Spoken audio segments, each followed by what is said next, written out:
बिस्मिल्लाहिर्रहमानिर्रहीम। अस्सलाम वालेकुम स्टूडेंट्स। आज हम चैप्टर नंबर 2 का नेक्स्ट टॉपिक स्टार्ट करने जा रहे हैं, that is shapes of atomic orbitals. ये भी हमारे पास एक लॉन्ग क्वेश्चन है और चलिए इसको स्टार्ट करते हैं। सबसे पहले स्टूडेंट्स हमने इसमें पढ़ना है एटॉमिक ऑर्बिटल होता क्या है। वैसे पिछले लेक्चर में मैंने आपको बता दिया था जो क्वांटम नंबर का टॉपिक था। ऑर्बिटल हम उस जगह को कहते हैं जहां पे इलेक्ट्रॉन के पाए जाने के जो चांस हैं वो क्या होते हैं, मैक्सिमम होते हैं। स्टूडेंट्स हमने पढ़ा था एक होता है शेल, इलेक्ट्रॉन शेल के अंदर और फिर सब शेल के भी अंदर किस चीज के अंदर होता है, ऑर्बिटल के अंदर होता है। ठीक है, तो जहां पर मैक्सिमम चांस होते हैं पाए जाने के इलेक्ट्रॉन के, वो चीज क्या कहलाती है, ऑर्बिटल। डेफिनेशन लिखी हुई है, ये 3 डायमेंशनल रीजन होता है स्पेस में, न्यूक्लियस के गिर्द प्रोबेबिलिटी जहां पे इलेक्ट्रॉन के पाए जाने के चांसेस मैक्सिमम हो, उसको हम कहते हैं एटॉमिक ऑर्बिटल। अच्छा, अब ऑर्बिटल्स हमारे पास 4 किस्म के हैं, S orbital, P, D and F orbital. हमने क्या करना है इस टॉपिक में, हमने उनकी शक्लें देखनी है और हमें उनको बनाना आना चाहिए। तो चलिए जरा पहले ऑर्बिटल की तरफ चलते हैं। S orbital, shape of S orbital कैसी होती है, स्फेरिकल होती है, मतलब गोल होती है। और इसमें जो इलेक्ट्रॉनिक डेंसिटी है, मतलब इलेक्ट्रॉन्स की बात हम कर रहे हैं, वो क्या होती है, that is uniformly distributed around the nucleus. मतलब न्यूक्लियस, ये रहा न्यूक्लियस, न्यूक्लियस के गिर्द जो इलेक्ट्रॉन की डेंसिटी है वो यूनिफॉर्म होती है, मतलब चारों डायरेक्शंस पर फैली होती है इलेक्ट्रॉन की डेंसिटी या इलेक्ट्रॉनिक क्लाउड, न्यूक्लियस से चारों डायरेक्शन, ऊपर नीचे लेफ्ट राइट, तो आगे पीछे, इस तरीके से। इसको कहते हैं uniform distribution of electronic density. उसके बाद लिखा हुआ है with the increase in n. N किसको कहते थे हम, प्रिंसिपल क्वांटम नंबर को, मतलब शेल। जैसे जैसे एन की वैल्यू बढ़ेगी तो जाहिर बात है एस ऑर्बिटल भी क्या होगा, इंक्रीज होगा। अब ये हमने इसकी थ्योरेटिकल बात तो पढ़ ली है, आगे हम चलते हैं, हम इसकी अब डायग्राम ड्रॉ करते हैं। डायग्राम के लिए क्या करना है, स्फेरिकल सर्कल है तो आपने, अच्छा सबसे पहले तो आपने एक्सिस बना लेने, एक्स वाई जेड। देखिए मैंने इसको एक्स एक्सिस का, इसको वाई, इसको जेड, आप जिस मर्जी को जो मर्जी एक्सिस रख सकते हैं। ठीक है, इसमें कोई हार्ड एंड फास्ट रूल नहीं है कि इसी को एक्स कहना है, आप इसको भी एक्स कह सकते हैं, इसको वाई कह सकते हैं, और इस तरह से आप चेंजिंग कर सकते हैं। लेकिन लेकिन लेकिन लेकिन याद ये रखना है आपने कि आप अगर इन डायग्राम्स में, इस टॉपिक में, इस लाइन को आपने एक्स एक्सिस कहा है तो अगली डायग्राम में भी इसको एक्स एक्सिस ही कहना है, इसको वाई ही कहना है, इसको जेड ही। देखिए मैंने हर डायग्राम बनाने के लिए जो लाइन ड्रॉ की है ना, उसमें मैंने सेम रखा है। ये वाली लाइन मेरी एक्स एक्सिस है, ये तिरछी जो आ रही है वो वाई है, और जो इधर स्ट्रेट सामने है वो क्या है, जेड है। सब के अंदर मैंने यही काम किया, तो आपने याद रखना है, चूज जो मर्जी कर लें, लेकिन जब चूज कर लें तो सारों में उसको सेम रखें। ठीक है, अपनी डायग्राम बनाने के लिए। अच्छा, तो इसकी गोल शक्ल होती है, तो हमने क्या करना है, ये गोल शक्ल ड्रॉ कर देनी है। ओके, ये हो गई गोल शक्ल ड्रॉ। उसके बाद एक और शक्ल ड्रॉ कर दें और वो थोड़ी बड़ी बना दें। बड़ी क्यों बनाई मैंने स्टूडेंट्स, ये है 1s ऑर्बिटल, मतलब पहले शेल का ऑर्बिटल, और ये है 2s ऑर्बिटल, मतलब के दूसरे शेल का ऑर्बिटल। तो हमने पढ़ा था जैसे जैसे शेल नंबर इंक्रीज होगा ऑर्बिटल का साइज भी क्या होगा, इंक्रीज होगा। तो इसलिए दूसरे वाला मैंने क्या बनाया, बड़ा बनाया। ठीक है, आप इसको चाहें तो कलरिंग भी कर सकते हैं, ना भी करें तो इट्स ओके, ये आपके ऊपर डिपेंड करता है आपने अपनी डायग्राम को किस वे में करना है। ठीक है, थोड़ी सी इसके फिल करने से ना खूबसूरती आ जाएगी। ठीक है, अच्छा इस साथ में ना इधर मैंने कुछ लिखा हुआ है वैल्यूज के अबाउट। हमने ये क्वांटम नंबर के अंदर वैल्यूज पढ़ी थी, तो आपने क्वांटम नंबर का टॉपिक जरूर पढ़ना है इन वैल्यूज को समझने के लिए। n इज इक्वल टू 1 होता था तो हम कहते थे कि हमारे पास, आपने l की a की वैल्यू लेनी है, मतलब पहली, दैट वाज 0। जीरो वैल्यू किसके लिए होती थी, s ऑर्बिटल के लिए होती थी। और जब l 0 होता था तो m की भी पहली वैल्यू लेते थे, दैट वाज 0। ठीक है, यहां पर n की वैल्यू 2 है बिकॉज सेल नंबर 2 है, बाकी वैल्यूज क्या है, सेम है। तो ये क्वांटम नंबर से ली गई है। आगे चलते हैं, आगे है हमारे पास p ऑर्बिटल। p ऑर्बिटल की शक्ल कैसी होती है स्टूडेंट्स, p ऑर्बिटल की शक्ल होती है डंबल या पोलर। पी ऑर्बिटल किसके अंदर होता है? पी सबशेल के अंदर होता है। ठीक है, सॉरी मैंने आपको ये दोबारा दिखा देता हूँ। पी ऑर्बिटल पढ़ रहे हैं आगे। पी ऑर्बिटल की जो शक्ल होती है वो कैसी होती है? डंबल या पोलर होती है। ठीक है, और पी ऑर्बिटल किसके अंदर होता है? पी सबशेल के अंदर होता है। अच्छा, पी सबशेल के लिए हमारे पास एल की 3 वैल्यूज आती थी, इसलिए हम कहते थे पी के 3 ऑर्बिटल हैं।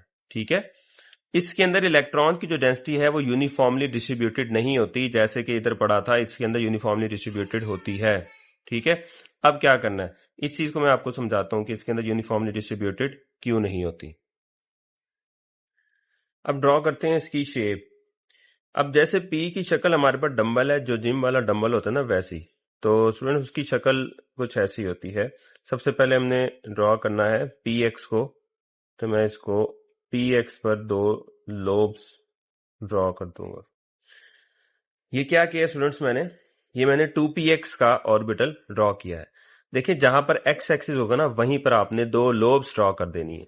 ठीक है, ये 2 लोब्स वाली शक्ल है, एक लोब दूसरी लोब, इसी को कहते हैं डंबल शक्ल या पोलर शक्ल। आपकी बुक में इसका एक रीजन उसने जरा शेड किया हुआ, आप करते हैं तो भी ठीक है, ना करें तो भी ठीक है। ठीक है, उसने खूबसूरती के लिए किया है। ठीक है, अच्छा उसके बाद ये देखें, उसके बाद किसको ड्रॉ करना है? 2py को।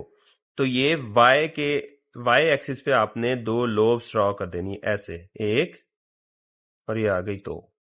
समझ आ रही है? इस तरीके से इसकी भी शेप ड्रॉ हो जाएगी। इसको चाहें तो आप शेड कर लें, चाहें तो ना करें, आपकी अपनी मर्जी। अब किसकी शक्ल ड्रॉ करनी है? 2pz की। तो अब z एक्सिस पर आपने 2 लोब्स ड्रॉ कर देनी है। चाहें तो शेड कर लें, चाहें तो शेड ना करें। ठीक है, अपर लोब होती है और एक लोअर लोब होती है। अब इसके अंदर हमने अभी कहा था, इसके अंदर जो इलेक्ट्रॉन की डेंसिटी है ना, वो यूनिफॉर्मली डिस्ट्रीब्यूटेड नहीं है, जैसे कि इस केस में यूनिफॉर्मली डिस्ट्रीब्यूटेड थी। इस बात का ये था कि न्यूक्लियस के गिर्द चारों डायरेक्शन पर इलेक्ट्रॉन की डेंसिटी होगी।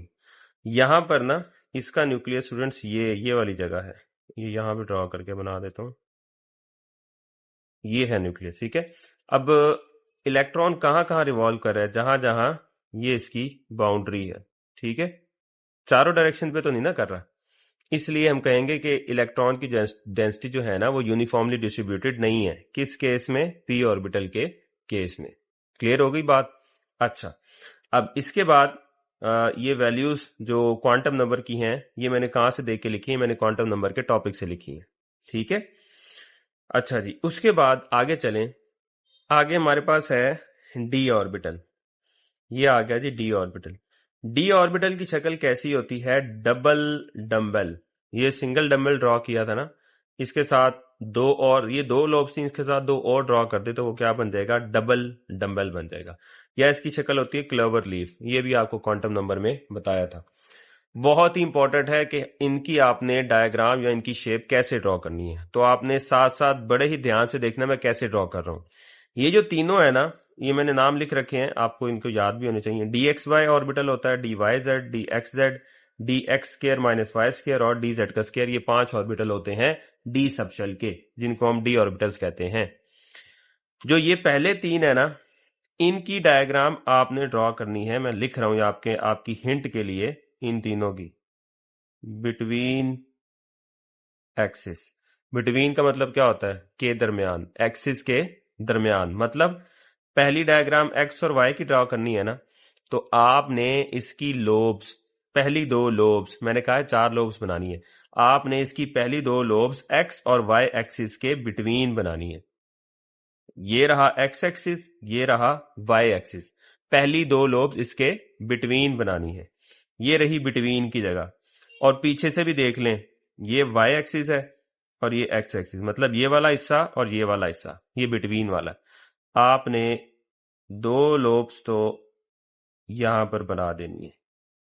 ये आ गई पहली लोब और ये आ गई मेरे पास दूसरी लोब। डन, 2 लोब्स हो गई। उसके बाद बाकी जो है, बकिया 2 लोब्स, वो आपने कहां ड्रॉ करनी? वो आपने इस रीजन में ड्रॉ करनी है कि ये इसको डाइसेक्ट करती हो। बकिया दो लोब्स आपने ऐसे ड्रॉ करनी है कि इन दो लोब्स को वो डाइसेक्ट करती हो, क्रॉस करती हो, तो वो रीजन यही बनेगा, जाहिर है। एक और ये दो, ये बन गई हमारे पास किसकी डायग्राम? dxy। आप चाहे तो इसको शेड कर सकते हैं स्टूडेंट्स, चाहें तो ना करें, आपकी अपनी मर्जी है। आपने सिर्फ अपनी डायग्राम को खूबसूरत बनाने के लिए काम कर सकते हैं, ठीक है। अच्छा, अभी भी अगर नहीं समझ आई तो दूसरे वाले को देख के आपको जरूर समझ आ जाएगी, बार बार देखेंगे तो आपको समझ आ जाएगी। अगली डायग्राम किसकी ड्रॉ करनी है? वाई जेड की। तो इसको कहां कहां बनाएंगे? पहली दो लोब्स को y और z के दरमियान, क्योंकि इसका नाम वाई जेड है, y और z के दरमियान। ये रहा y इसके पीछे, और ये रहा z। मतलब स्टूडेंट्स ये वाली स्पेस और ये वाली स्पेस, पहली दो लोब्स आपकी यहां पर आनी चाहिए। ये आ गई जी पहली दो लोब्स, बिल्कुल आ गई। कर दो जी शेड खूबसूरती बढ़ाने के लिए। अच्छा, इसके बाद अगली दो लोब्स, मैंने कहा था अगली दो लोब्स हर किसी इन तीनों केसेस में ऐसे ड्रॉ करनी है कि वो इनको डाइसेक्ट करती हो, क्रॉस करती हो। तो देखें, इसको ये ऐसे क्रॉस करेंगी, ठीक है। ये कर लिया इन्होंने डाइसेक्ट, बिल्कुल जी कर लिया। और आपको ये डायग्राम पीछे से मुख्तलिफ भी लग रही होगी, लग रही है ना? बिल्कुल लग रही है, मुझे तो लग रही है। अच्छा, अगले तीसरी डायग्राम आपने कैसे ड्रॉ करनी है? तीसरी डायग्राम हमने ड्रॉ करनी है dxz। अब आपने कहां कहां दो लोब्स पहले ड्रॉ करनी है? एक्स एक्सिस और जेड एक्सिस के दरमियान। ये रहा एक्स एक्सिस, ये देखें एक्स के सामने एक्स, ये एक्स है और ये जेड है, और ये एक्स है और ये जेड है। तो पहली दो तो इनके दरमियान आएंगी, ये बिटवीन आ गई एक लोब, ये बिटवीन आ गई दूसरी लोब। थोड़ा सा शेड कर दें ताकि हमारी सूरती बन जाए। उसके बाद अगली दो लोब्स कहाँ बनाएंगे? अगली दो लोब्स बनाएंगे जो इनको इंटरसेक्ट करती हो, डाइसेक्ट करती हो। अब देखें, इसको डाइसेक्ट ऐसे करेंगी वो, ठीक है। आपने ये नहीं सोचना कि भाई अगली दो लोब्स कहाँ बन रही हैं, वो इनके दरमियान आ रही है, नहीं आ रही, नहीं आती है ना, आ जाती है तो बहुत अच्छी बात, नहीं आती ना आए, ठीक है, मसला नहीं है। आपने पहली दो लोब्स का ख्याल रखना है कि वो कहां हो, उन्हीं एक्सिस के दरमियान हो जो उनका नाम है। बकिया दो जहां मर्जी आती हो, सिर्फ आपने क्या ख्याल करना है कि वो इनको डाइसेक्ट करती हो, इंटरसेक्ट करती हो, क्रॉस करती हैं, ठीक है, डायगनल में। अच्छा, अब आ जाए उसके बाद ये जो दोनों डायग्राम है ना जिसमें स्केयर स्केयर आ रहा है, इसकी निशानी क्या है? इन दोनों की निशानी है, मैं लिख रहा हूं ऑन द एक्सिस। क्या? ऑन द एक्सिस, एक्सिस के ऊपर, एक्सिस के ऊपर ड्रॉ करनी है। तो कैसे ड्रॉ करनी है, आइए करते हैं जी। यहां पर क्या लिखा हुआ है? एक्स स्केयर और, सॉरी, यहां पर क्या लिखा हुआ है? एक्स स्केयर और वाई स्केयर, ठीक है। इसका मतलब आपने एक्स स्केयर के ऊपर रहना है और वाई स्केयर के भी ऊपर रहना है। दो लोब्स आपकी बन जाएंगी एक्स पर, ये एक लोब, सॉरी, ये दूसरी लोब। दो लोब्स आपकी बन गई एक्स पर, और दो ही लोब्स आपने आपने बना देनी है किस पर? वो आपने बना देनी है वाई पर। ये एक और ये दो। मैंने एक्स को ज्यादा ही मोटा कर दिया, वाई की जगह कम बची थी, तो आप इसको थोड़ा सा ना कम, थोड़ा सा थिन कर दीजिएगा, पतला कर दीजिएगा, ये काम कर दीजिएगा बस। ओके। अच्छा, तो स्केयर का मतलब है आपने उसके ऊपर ड्रॉ करनी है। उसके बाद आगे चले, लास्ट रह गई। लास्ट कौन सी है जी? लास्ट है जी हमारे पास डी जेड का स्केयर, मतलब सिर्फ और सिर्फ जेड के ऊपर बनेंगी दो लोब्स, जेड के ऊपर बनेंगी दो लोब्स, क्योंकि एक्स का और स्केयर का मतलब है ऊपर। अच्छा, फिर बाकी दो लोब्स इसकी कहाँ गई भाई? बाकी दो लोब्स इसकी शो कराने के लिए ना हम इसको एक देते हैं कॉलर। ये नजर आ रहा है? ये बुक के अंदर भी बना हुआ है, मैंने भी आपको बना के दिखा दिया। थोड़ा सा इसको कर लें ऐसे, ये डायग्राम बन गई। ये इसकी डायग्राम ऐसी होती है डीजेड स्क्वायर की। अच्छा, डीजेड स्क्वायर का ना थोड़ा सा नाम भी अलग है स्टूडेंट्स, इसको हम कहते हैं डम्बबेल विद कॉलर। ये जो इसकी गोल पट्टी है ना, इसको हम कहते हैं कॉलर। या ये देखें, ये जो दो गोल पट्टी है, ये किस शक्ल की है? डोनट की है। खाने वाला जो डोनट होता है, वो शक्ल भी इसको कह सकते हैं। तो ले जी, ये डी ऑर्बिटल की शक्ल आ गई आपके पास। मैंने आपको हिंट बता दिया, बिटवीन एक्सिस ये तीनों, और जो स्केयर वाले हैं उसके लिए क्या? On the axis. ओके, अच्छा जी, अब लास्ट में रह गया, क्या रह गया है जी? F orbital. एफ ऑर्बिटल की शक्ल हमारी बुक में नहीं है, ठीक है, मैंने भी नहीं बनाई। क्यों नहीं बनाई? बिकॉज स्टूडेंट्स वो आप 3 डायमेंशनली समझ सकते हैं, यहां पर ड्रॉ करना उसको बहुत बहुत बहुत मुश्किल है। एफ ऑर्बिटल टोटल होते कितने हैं? 7 होते हैं, ये मैंने आपको पिछले लेक्चर में बता दिया था। नाम भी इनके लिख कर दिए थे, अगर आपने नाम देखने हैं तो आप पिछला क्वांटम नंबर का लेक्चर एंड से जाकर देख सकते हैं, वहां पे नाम मैंने इनके लिख कर दिए हुए हैं। 7 ऑर्बिटल होते हैं एफ के, एफ सबसेल के, और उनकी शक्ल कैसी होती है? कॉम्प्लिकेटेड। कॉम्प्लिकेटेड का मतलब क्या है? मतलब ये है स्टूडेंट्स के जहां यहां डी ऑर्बिटल में 4 लोब्स होती है ना, इनकी 8, 9, 10, 11 इतनी इतनी लॉब्स होती हैं। तो फिर एक इधर इस डायग्राम में इनको ड्रा करना बड़ा मुश्किल हो जाता है, इसलिए हम कहते हैं they have a complicated shape, और यहाँ पर उनकी डायग्राम हम ड्रॉ नहीं करते हैं। लीजिए, ये था आप आज का लेक्चर स्टूडेंट्स। कोई क्वेश्चन हो तो आप कमेंट बॉक्स में पूछ सकते हैं। अल्लाह हाफिज।